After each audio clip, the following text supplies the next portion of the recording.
Welcome to A Fine Time, The Nanny Revisited. This is a podcast about The Nanny, where we recap each episode and then discuss, sharing our own unique take on each episode. I'm Bernadette. And I'm Debbie.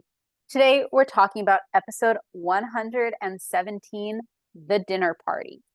As usual, we'll start with a brief summary of the episode. Now that Fran and Maxwell are engaged, it's time to share their happy news. And it's also time for Fran to receive a proper engagement ring.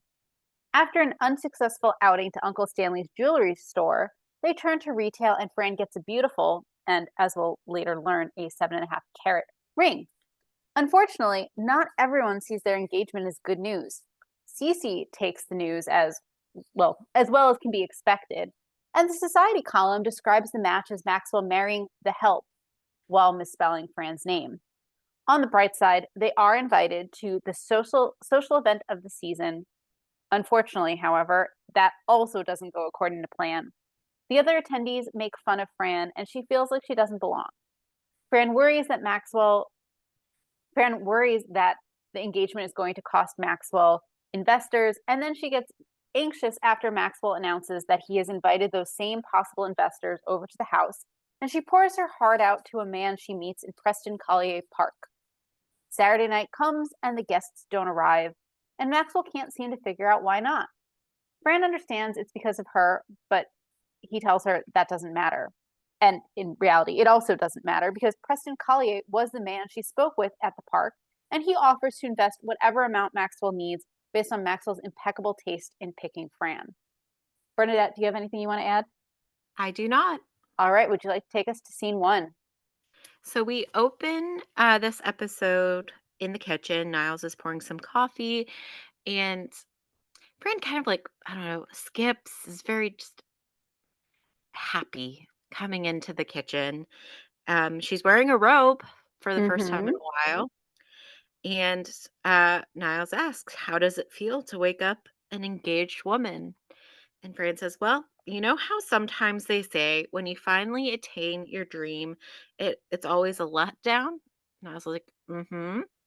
Fran says, they were wrong. And she shimmies. Um, Again, very, very happy.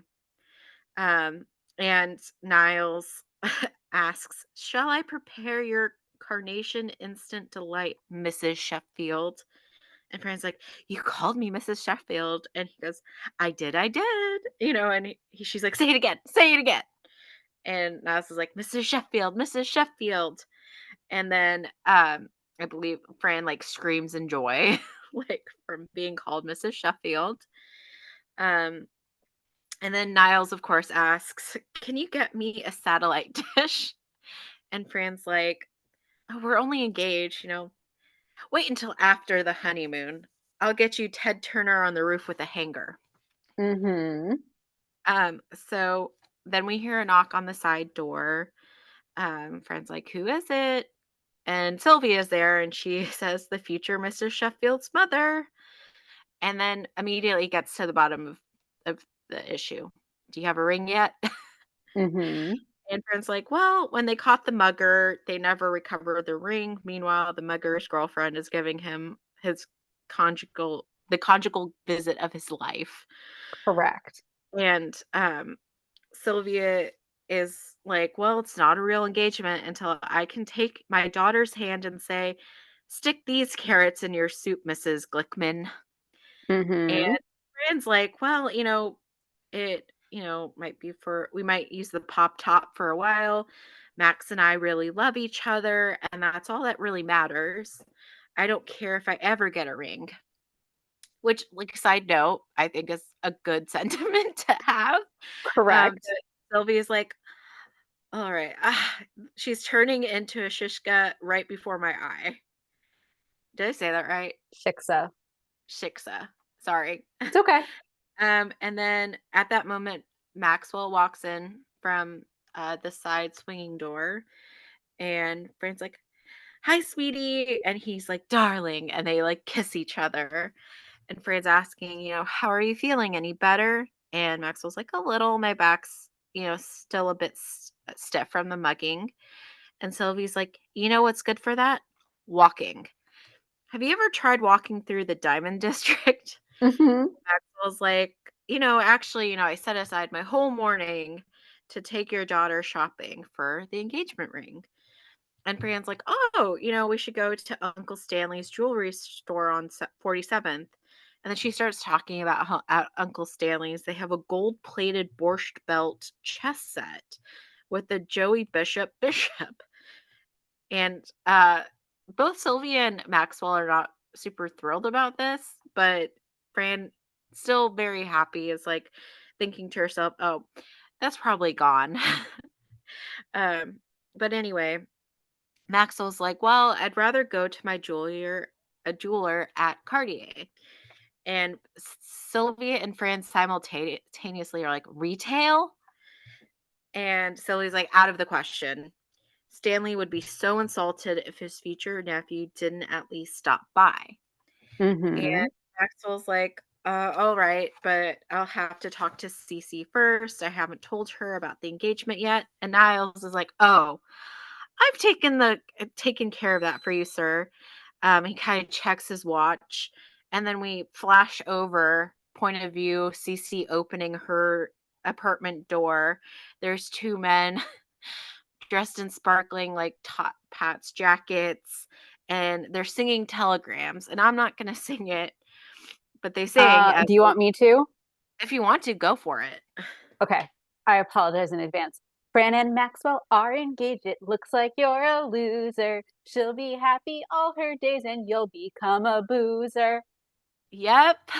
Thank you. You're welcome. And they like tap dance away Yep. as Cece stands there twitching, like her eye Yeah. is twitching from the Mhm. news. And that is the opening scene. Do you have anything you'd like to add? I do not. Okay, can you take us to the next scene?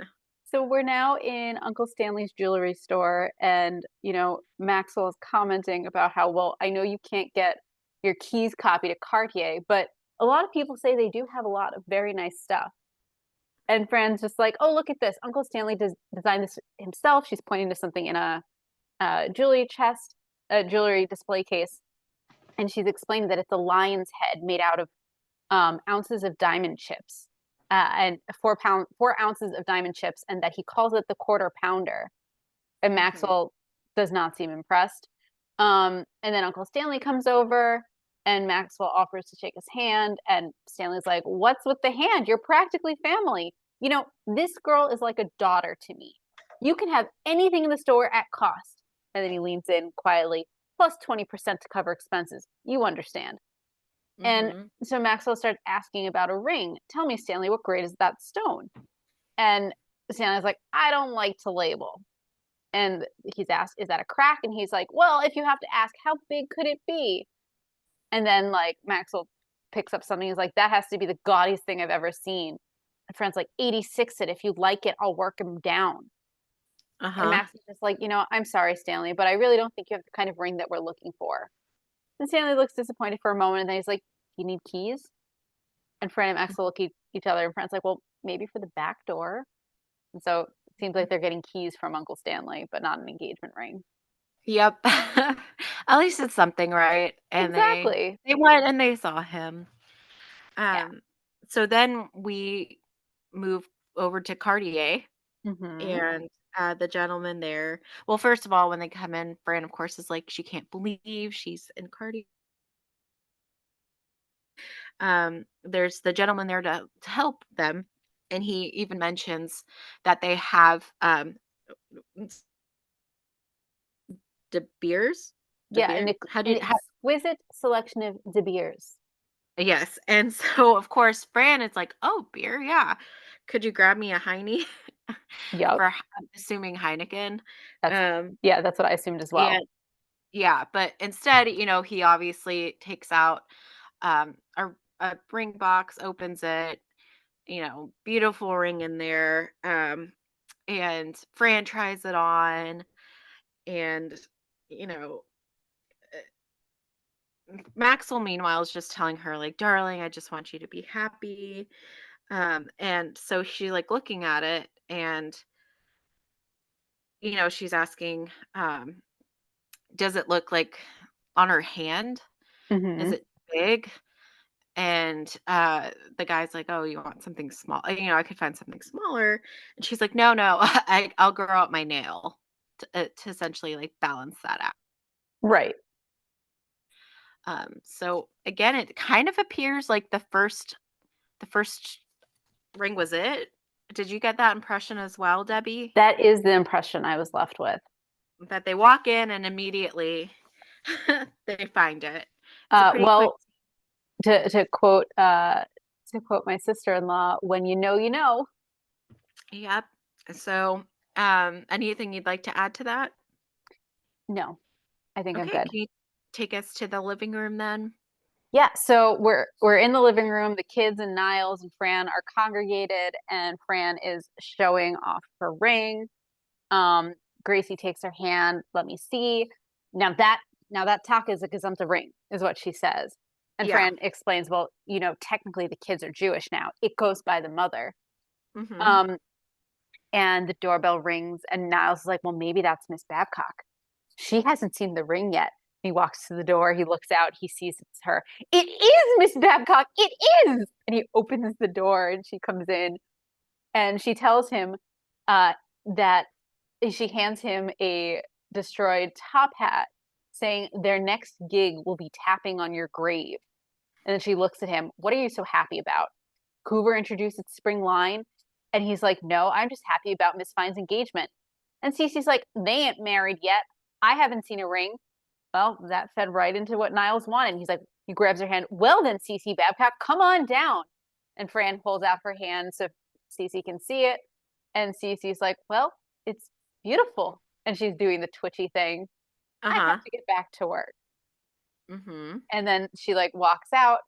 Um, and then Maxwell comes in and he's saying that he's reporting on a phone call he'd received that apparently they'd made Liz Smith's column.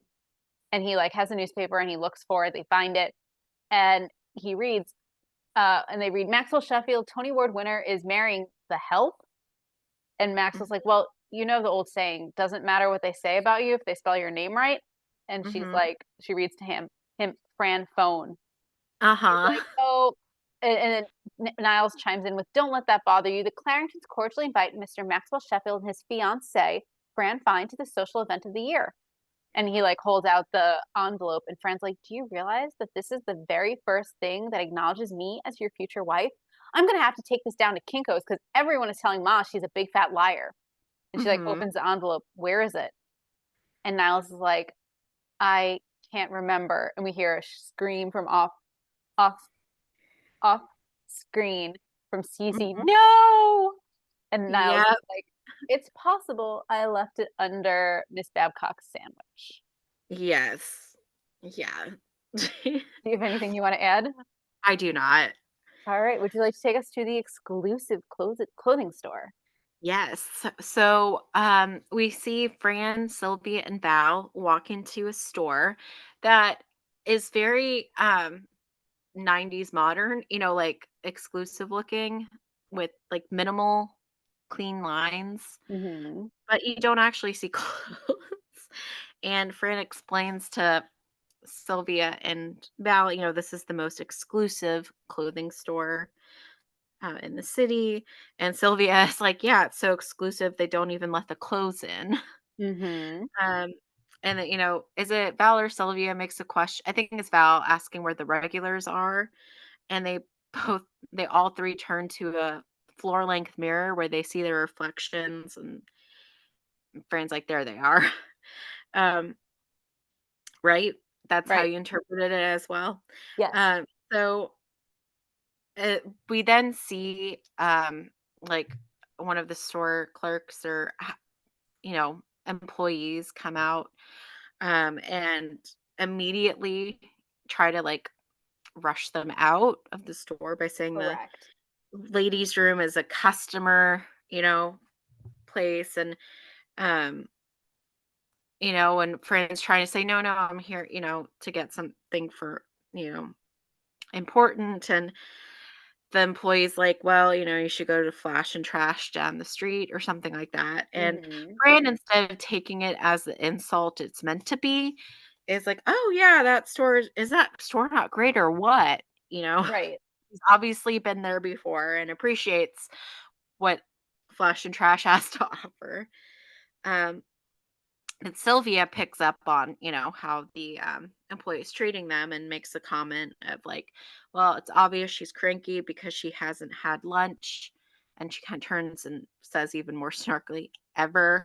Mhm. And so Fran tries to explain, no, I have an appointment. Um, and uh, I think does she or is it Sylvia who says that she's engaged to Maxwell Sheffield? Sorry, the Sylvia Broadway points out. producer. Okay, Sylvia says it. yes, and so that actually sparks some recognition in the employee, and she's like, "Oh, Fran phone," Right. which is yeah. Um, and I believe is it and then Sylvia, of course, is the mother of her, and is it Sylvia who says "Enchante"? Yes. um and offers like her hand and stuff. But anyway, uh Fran then also introduces Val, and her family is from the Flushing Meadows branch, and Val, is like it's north of the tire, is it the tire She says store or like higher recycling recycling? center. Yeah. And anyway, so now that the employee is aware of who Fran is, that she actually has social connections, she is a little more, um, apt to help them and offers would anybody like an issei miyake. And Sylvia immediately is like, oh yeah, sure I would. And she's like following the employee. Is it like rumaki? Mhm. Same family, And so they go off screen, and Fran turns to Val and is explaining how she's so nervous. She wants to make a good impression. Um, can you help me find something so I don't look so, and Val's like, happy hour. And Fran's like, yeah, yeah. And she starts looking around the store. And again, there are no clothes that we can see just out there in that room. And so, in desperation, Fran picks up, like, the black tablecloth. How about this? Um, and then, though, Sylvia comes out in the outfit that apparently is what the employee was talking about. Um, and I'm just gonna say what they say, and then I think you might wanna describe it. But I think Fran does a good job because Sylvie's like, "What, no good?" And Fran's like, "You look like you swallowed an accordion." Um, so do you have, like, a good description? Because 'Cause you're better at this, describing the fashion than I am. Oh, so it's like this brown color, right? It's like a Mhm, brown top color, big shoulder pads, long sleeve. The dress goes below Sylvia's knees. mhm. Um, it's tight fitting, Yes. and there's a hat. Yes, and I would say it looks very again, it's fitted, but, like, stiff looking, right? Yeah, Or it doesn't correct look comfortable. And no, like the and that hat is yeah, like kind of oval shape but pointed at the front. yes, And kind of like a horn or something, but yeah, curved like curved up curved up, but very avant-garde, not Sylvia's style. yeah, So, yeah. is it like to me it felt very nautical. I don't know why. Huh, interesting. Um did did it strike you in any way? Like I don't know why that's what made me think of it, but like I don't know, like I think I'd have to look at it again. It, like, again, very much struck me as, like, the high fashion type of thing that's not very practical, you know, mhm. everyday type of thing. Again, it seemed very uncomfortable was the impression I got, right? Um, Yeah, it so looked very stiff and very uncomfortable, and Not yeah. To me, I Mhm. think it was, like, nautical based on, like, how she was walking and, like, the pointy Oh, hat kinda reminded me a little bit of a sailor's hat, although it was uh-huh. obviously the wrong color, and yeah, Yeah. Yep. So, yeah, would you like to add anything, or can you take us to the living room? I will just take us to the living room. Okay. So, Cece basically trips Gracie and doesn't know Gracie's name. She's like, "Girl, come here." And, like, Gracie comes over and, Cece's like, "You are very upset by this marriage, aren't you?"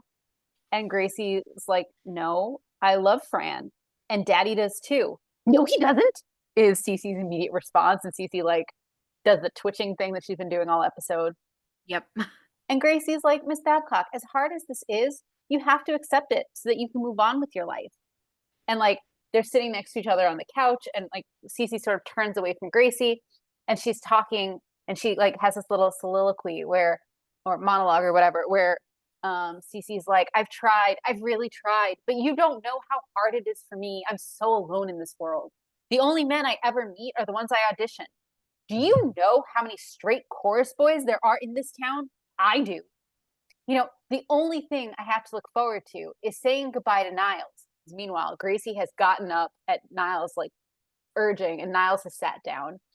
And Uh-huh. Cece continues, "Maxwell told me that they were going to fire him when they got married." And Niles gets like all, and Cece's like, "I knew you were there. You reek of Tilex." Uh-huh. Um, and then Maxwell comes in and Fran comes down the stairs, and Maxwell says to her that she looks absolutely stunning and that he can't wait to get there and show her off. And they like do this very cute thing where they're touching, and Fran says, "Well, maybe afterwards we could take a stroll through my old neighborhood and then I could show you off." And then she has this realization that she'd have to leave the ring at home if they did that. And so Yeah. Maxwell says he's going to go get the car, and he leaves. And Fran tells Niles that, "I'm so nervous about this party tonight. What do I have in common with these people?" And Niles is like, "You've been to parties before." And she's like, "Yeah, but I was never invited." And she's like, Mhm. "Okay, well, wish me luck." And he's like, "You don't need luck, Miss Fine. You have style, you have flair. That's how you became the nanny." Mhm. And, Fran says that this is all so romantic and it's so magical. He treats me like a princess. And then we hear the car horn honk, and she shouts, "I'm coming." And she turns to Niles. "We are so married." Yep. Do you have anything you want to add? No, I don't. All right. Would you like to take us to the party?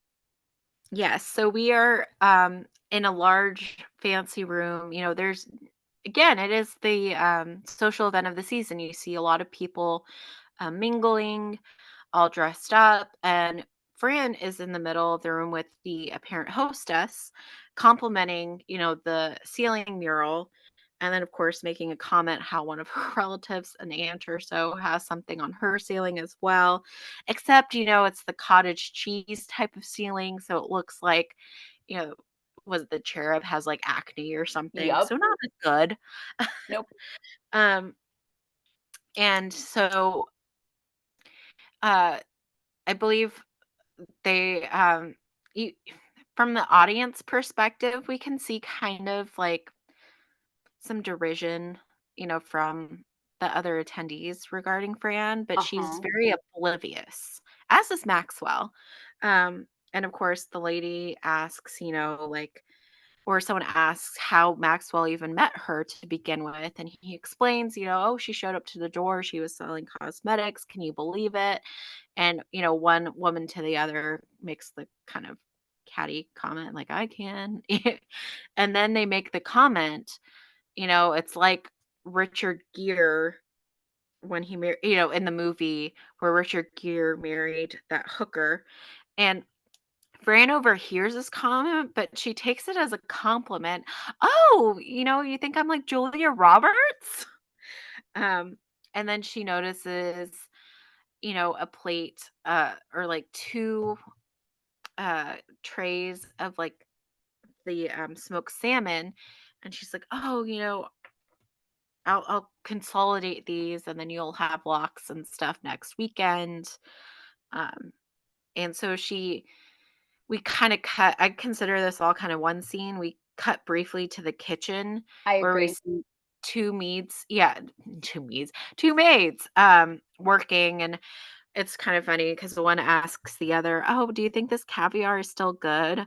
And the other one's like, "Oh, let's see," and takes, like, a spoon and takes a healthy Mhm. amount and eats it, and she's like, I can't really tell unless I have it on pointed toast."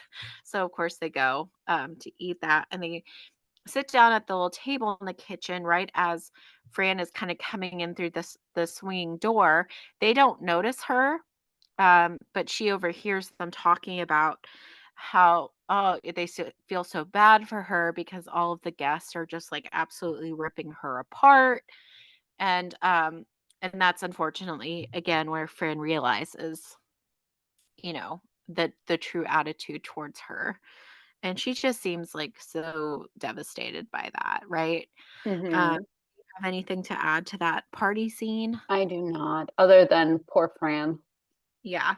And so can you take us to the kitchen? Sure.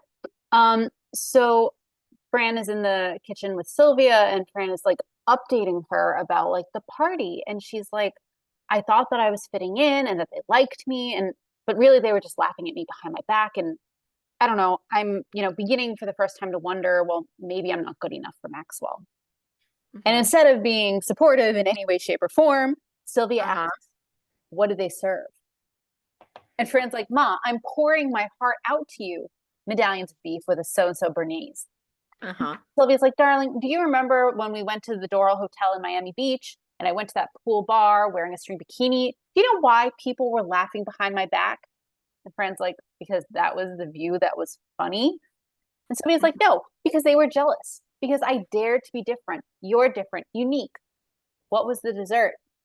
And Fran's like, Ma, I know you're just trying to help me, but sometimes I just don't want to be different. I just want to fit in. And Mhm. Maxwell comes in, he greets Fran, and then he greets Sylvia with, hello, awkward pause. Ma, ooh, that was supremely awkward. Would you mind if we stick with Sylvia? And Sylvia's like, of course. I mean, it's all so new. I mean, we hardly see each other. Maybe I should come over more often. And Max is like, Ma, Ma, Ma, Ma. It's the most natural Yeah. thing in the world. Yep. You see? And so he then like changes subjects. He's like, has your daughter been telling you about what a smash hit she was last night? And Fran's like, oh, let's not rehash my triumph. It was a wonderful evening. I loved them. They loved me. We all loved each other. And Max is like, well, that's good because I've invited them all over here Saturday night for dinner. And he explains that the Broadway investor is a dying breed and that all of these people are potential backers. And he's like, I'm sure you will charm them just like you did last night. And Fran's like, good, honey. Can't wait. Bye. And like Maxwell leaves. She's like, Ma, can you believe that? He's invited them all over for dinner and he's counting on me. I'm going to humiliate him. And again, instead of saying anything helpful, Sylvia's like, what are you going to serve? Uh-huh.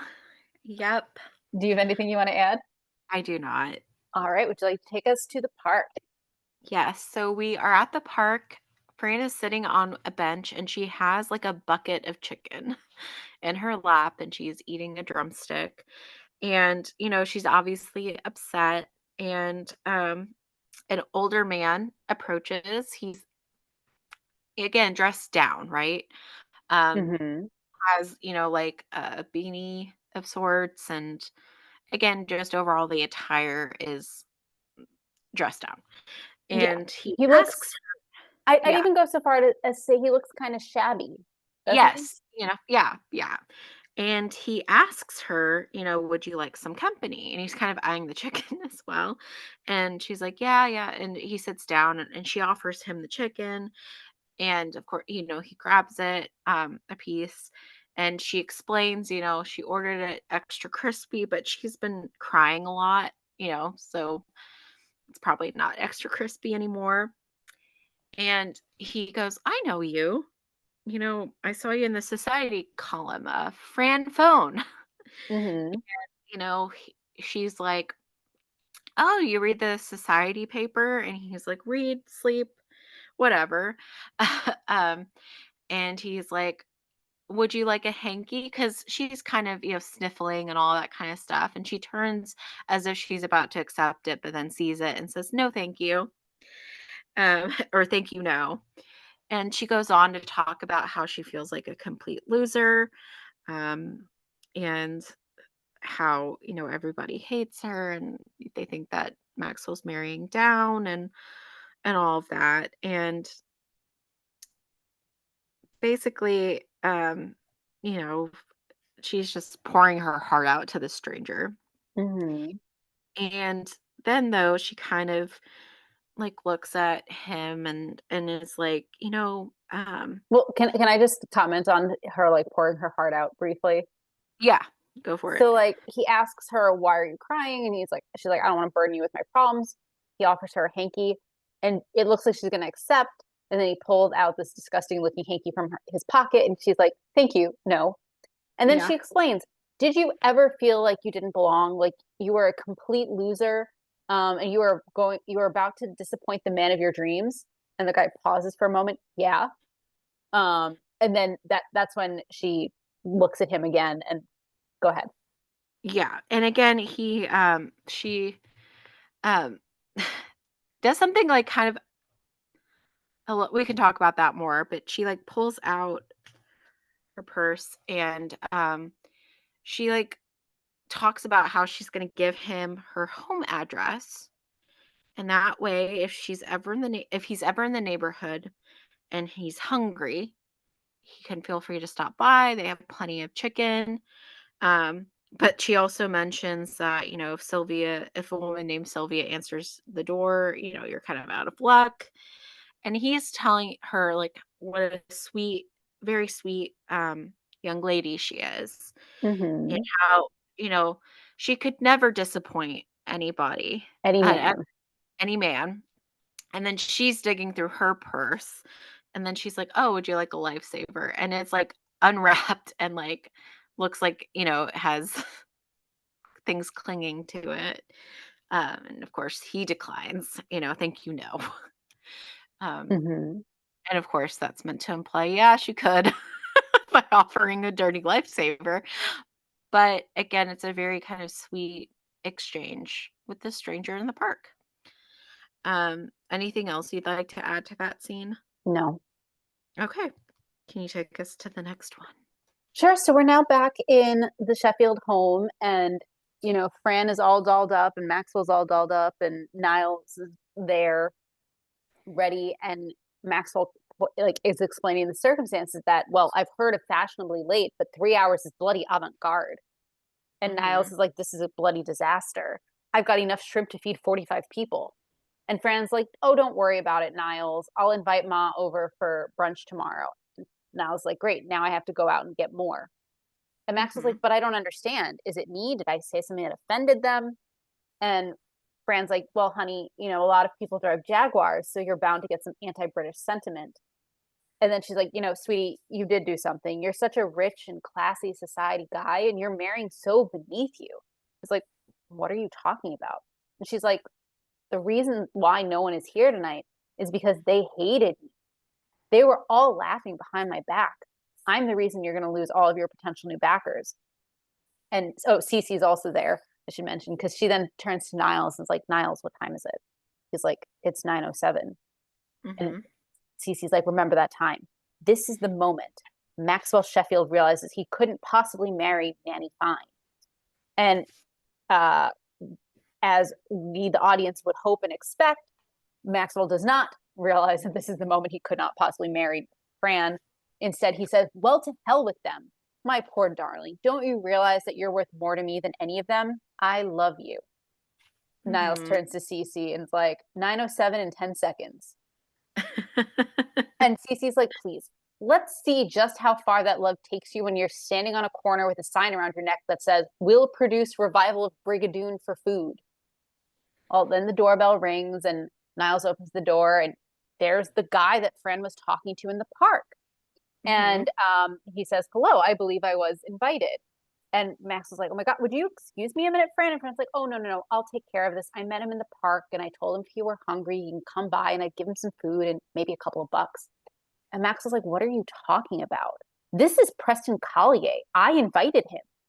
And he like more quietly says to Fran, when Bill Gates needs to borrow a cup of money, this is the door he knocks on. and that he greets Preston saying that he's glad he could make it. And Preston's like, thank you. You have a wonderful woman here, Max. She thought I was hungry and she invited me right into your home. Me, someone she just met on a park bench. And Max was like, that is so sweet and so like her. He turns to her snidely, don't ever do that again. Uh-huh. And Fran's like, if you're so rich, then what were you doing hanging out in Preston Collier Park? Oh, wait a minute. Connecting the dots. Exactly. And then Preston says to Maxwell, I don't ordinarily invest in shows, but you obviously have impeccable taste. Whatever amount it is, count me in.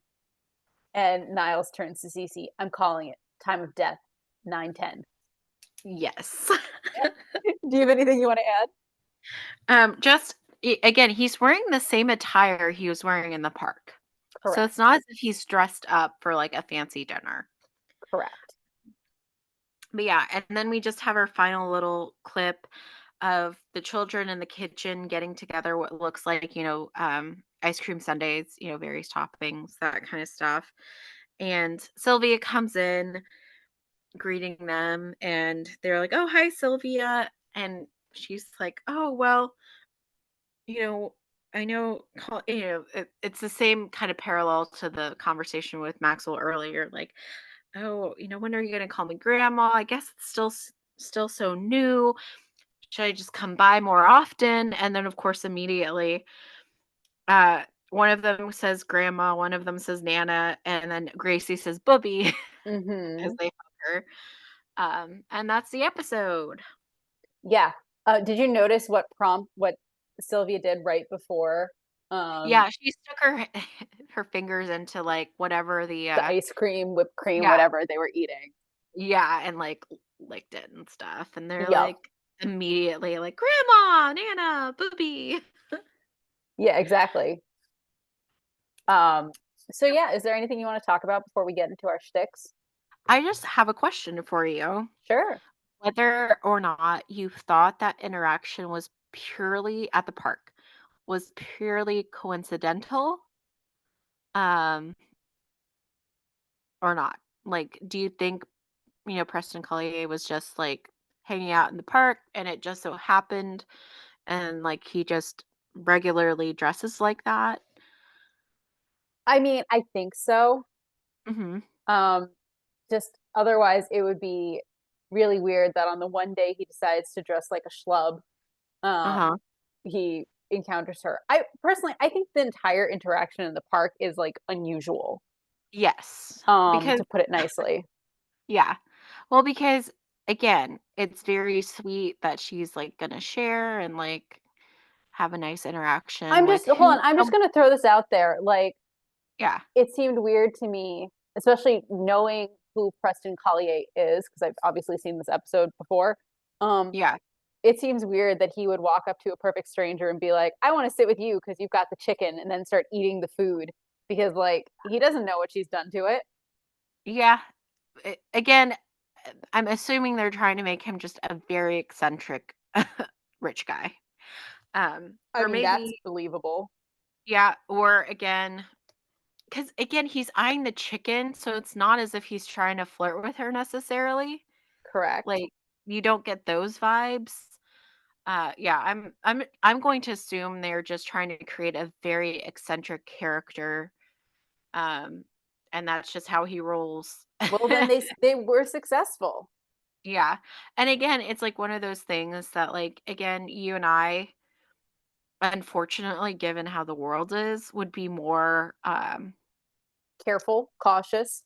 yes, alarmed if Yeah. someone just sat next to us, especially if we were vulnerable and stuff. Again, it's great that she, like, offered the food and, like, all this kinda stuff, but then she starts writing out her address, Right. and that's like and to us, that's like, "Oh, that's like a safety That's issue," like stranger danger. yes, 101, right?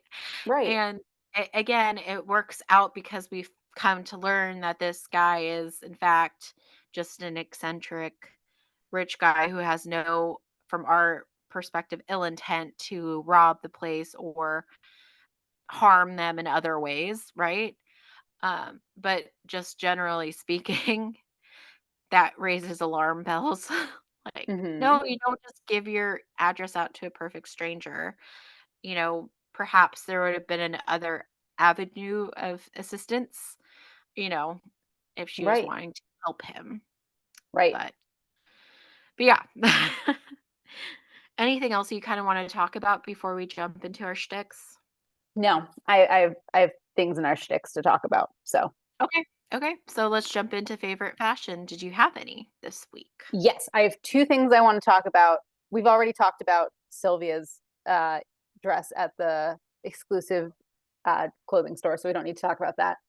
Hmm. I wanted to talk about, I really like the very bright striped sweater that Fran is wearing when she talks to her mom about the dinner party.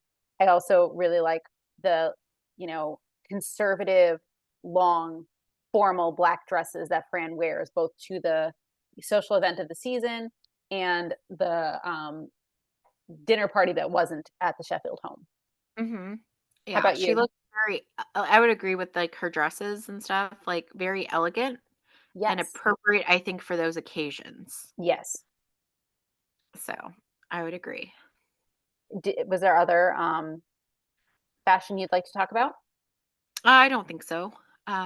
So notable New Yorkers? All right. So there's a Carnation Instant Delight breakfast, whatever. That's, you know, I think a shake. Mhm. Um, Ted And then Turner. yeah. He's an American entrepreneur, media proprietor, philanthropist, and television producer who founded both CNN and TBS. That's according to our friends at Wikipedia. Mhm. Did you put the Diamond District I down? did.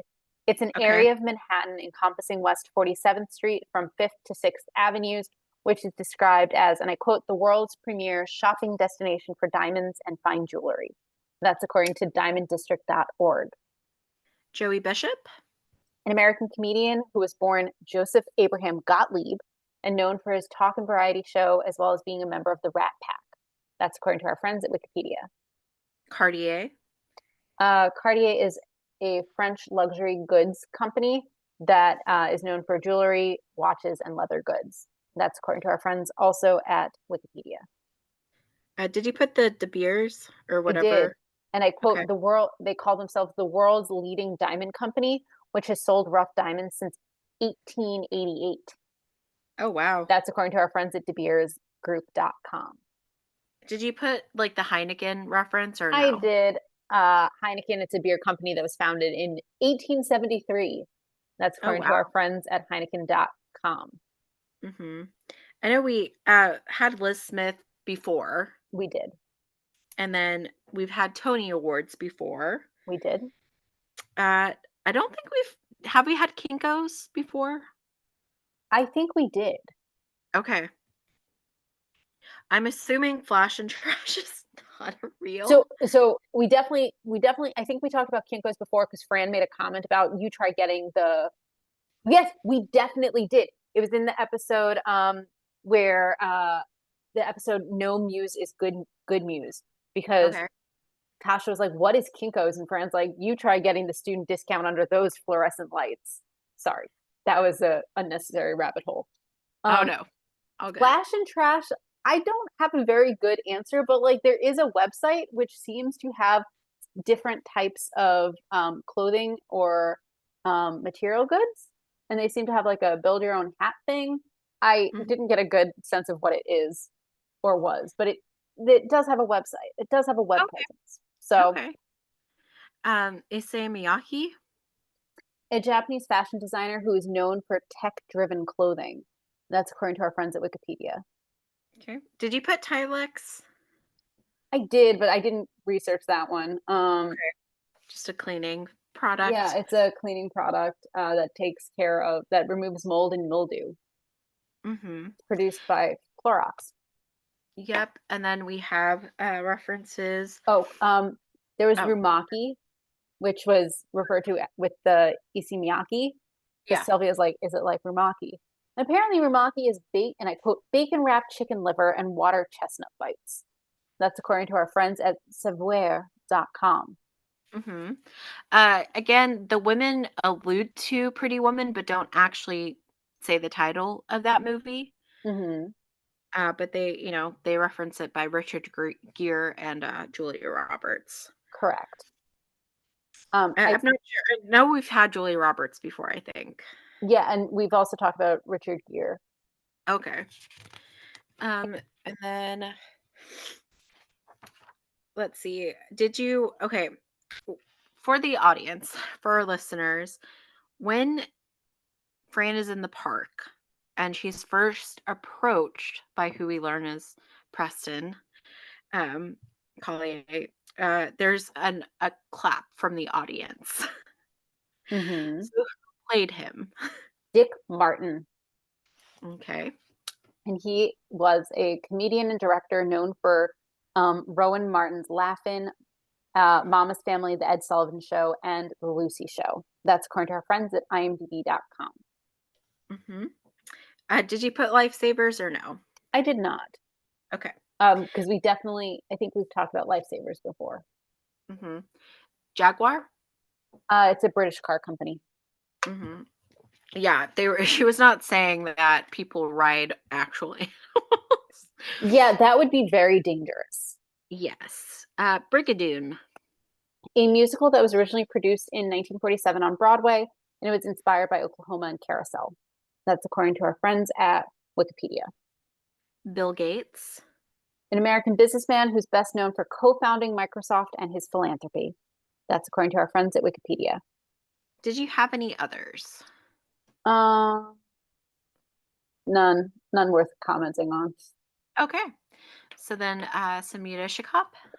So we start with Shiksa. That's a non-Jewish woman. We have a reference to the Borscht Belt.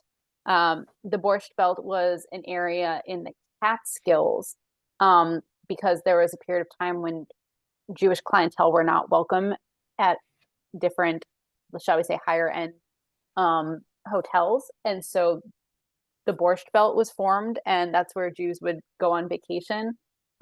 It's known, like, notable names from the Borscht Belt would have been Kutcher's Country Club, the Nevele, the Raleigh, um, the Concord, and other big resorts. Hmm. They were known for, they had entertainment and food. It was usually all inclusive. Um, a fictionalized account of the end of the Borscht Belt is can be found in Alyssa Fried, I think her last name is Friedland's, The Last Summer at the Golden Hotel. So that's probably Oh more information than you needed. Um, no, that's interesting though. yeah, it's interesting. Um, so we have the Gracie saying Taka is a Gazinta ring. It's Hmm. basically she's saying that's a very buxom, really truly a buxom, large, healthy ring. Hmm. Um, After that, Fran comments that, well, the kids are Jewish now because it goes by the mother. And Hmm. that's the statement is sort of true. The application of it is not. Uh-huh. Judaism is passed down by the mother, and the rationale is that you always know who the mother is. Hmm. And so, like, it makes sense to pass it down that way. Um, but obviously, Fran did not birth any of the Sheffield children. Hmm. So just because she's marrying their father, that does not make them Jewish. They would have to convert if they wanted to. Um, Hmm. and the other, like, asterisk to that statement is that for the reform movement, the CCAR says that that's the Convention of American Rabbis or something like that. I can't remember what CCAR stands for, but basically, they have broadened the definition of Judaism or who is Jewish. So basically, one parent has to be Jewish and the child has to openly practice Judaism. And for the reform movement, that is sufficient. And then the Hmm. last two things, obviously, the rumaki is not kosher because it's bacon, um, Uh, and that is treif. And Gracie refers to Sylvia as Bubby, which means grandma. hmm.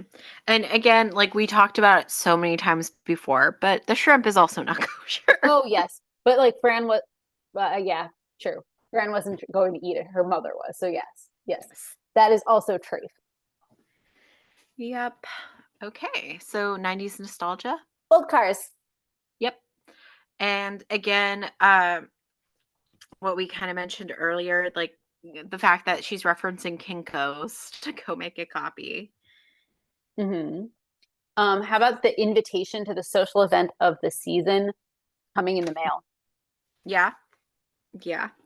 Um, the fact that Cece had not yet learned of the engagement, again, I would imagine just given how Fran is anyway, that in this day and age, she would have social media and she would immediately be like announcing that, or her Hmm. mother. And so, or again, someone else could have texted, Cece or whatever. Yeah, they And wouldn't have sent a singing telegram. yeah. And do those still exist?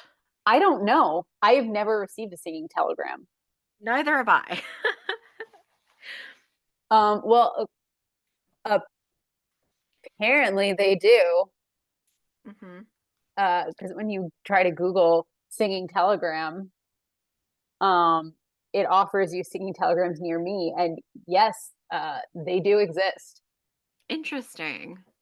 Do you want to guess what the average cost is according to Google? I have no sense. Like 100? Yeah, so according to gigsalad.com, uh, on average, it costs between one and $200. Okay. I'm in the ballpark. Yeah. Um, so the fact that Niles asked if Fran could get him a satellite dish Yep. seems dated. Yep. Um, the society column being in the paper instead of online. Yeah, for sure. Um, again, like I would think too. I don't know. I was gonna say that there would be more of a chance again with like social media and all of that kind of stuff about more of a likelihood that Fran would have heard about Preston uh, Hmm. prior, even if it's just like the eccentric, billionaire. um, but that's she still could have not known who he was if he's kind of under the radar. Right. But yeah. Uh, anything else? I think I'm out. Okay. So then we can add to the kiss count, Well, right? do we want to continue the kiss count now that they are married or engaged? Um, if we add one more, we make it to an even 40. Okay. Okay. I mean, I just want to know if we want to continue or not. So that's For now, fine. yeah. Yeah. Okay. If it becomes ridiculous down the line, we can always adjust there. But there was only one that we saw today. How about some future fun? Okay. So I have a handful of things. Um, so I guess I want to start with Fran's black dress. The two black dresses that Fran wore in this episode.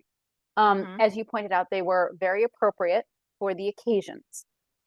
Um, in season 6, uh, Fran and Maxwell begin having a conversation about how they over multiple episodes they have different types of the same conversation about how she's now his wife and that she should behave in a certain fashion or not behave in certain ways.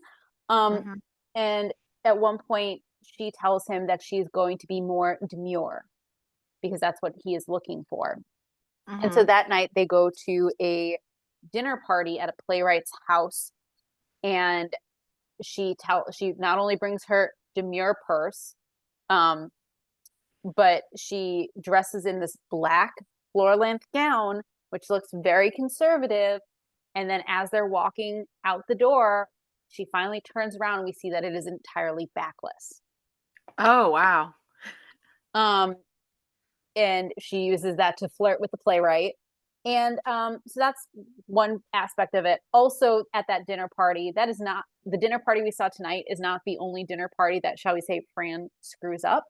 At the dinner Hmm. party with this playwright, where she and Maxwell are trying to change each other, shall we just say that it goes even worse.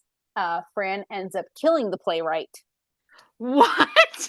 Um, the playwright had agreed to have Maxwell do his play, and Maxwell goes into the bathroom, and Fran follows him in to celebrate, and then it turns out Maxwell actually needed to use the bathroom, and he's like, "You need to leave." She's like, "Oh well, I'm your wife. You can pee in front of me," and he's like, "No, I can't. I'm British. I cannot do that." She's like, "This Uh-huh. is just something you'll have to get used to over time." He's like, "No, no, no."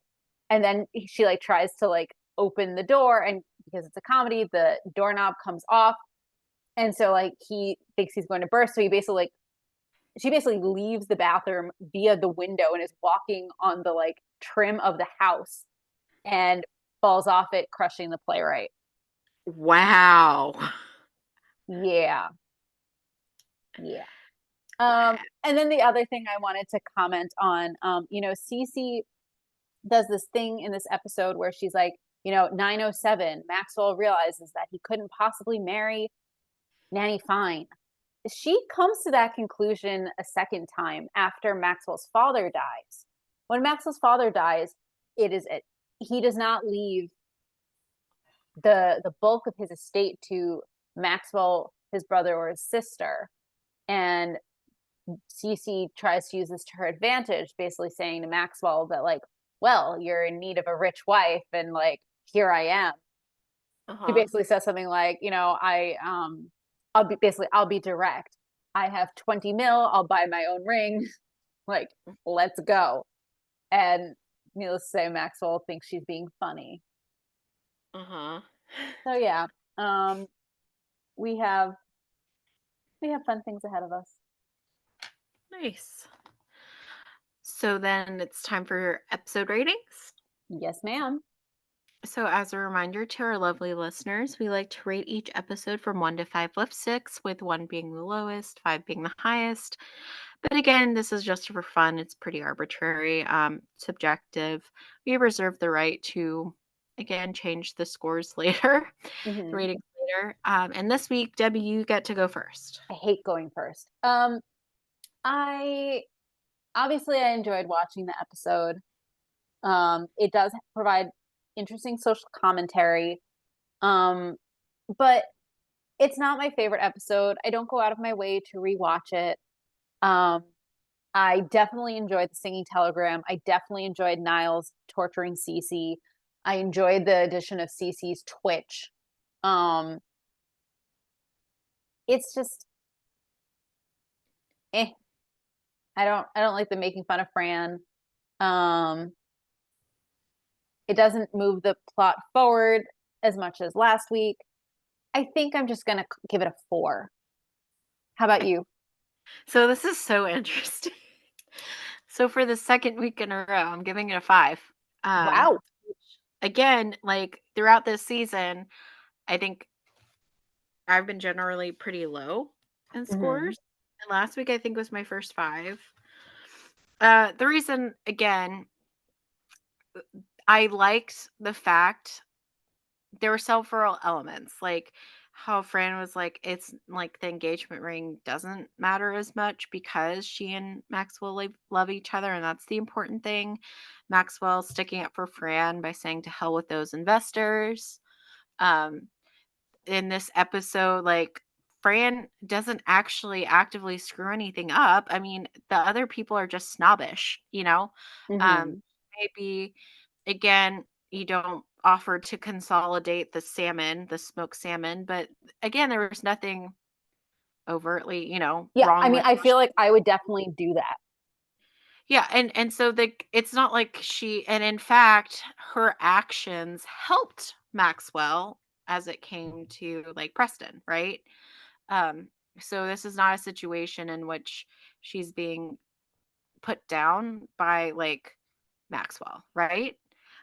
She's it's not like an I love Lucy moment of like Hmm. Rick Ricardo chest being like, Lucy, like, what are you doing? Right. Um, so yeah, so and there weren't anything like really again, aside from us being like, oh, safety, like there wasn't really a big drawback to this episode. So Hmm. I'm just going with the 5. Okay, cool. Okay. Is Anything there else you'd like to talk about? That's what I was gonna ask you. I think I'm good. Are you good? I'm good. All right. That's all we have for you today. We hope you had a fine time with us as we revisited The Nanny. Join us next time when we'll be discussing episode 118, Homey Work.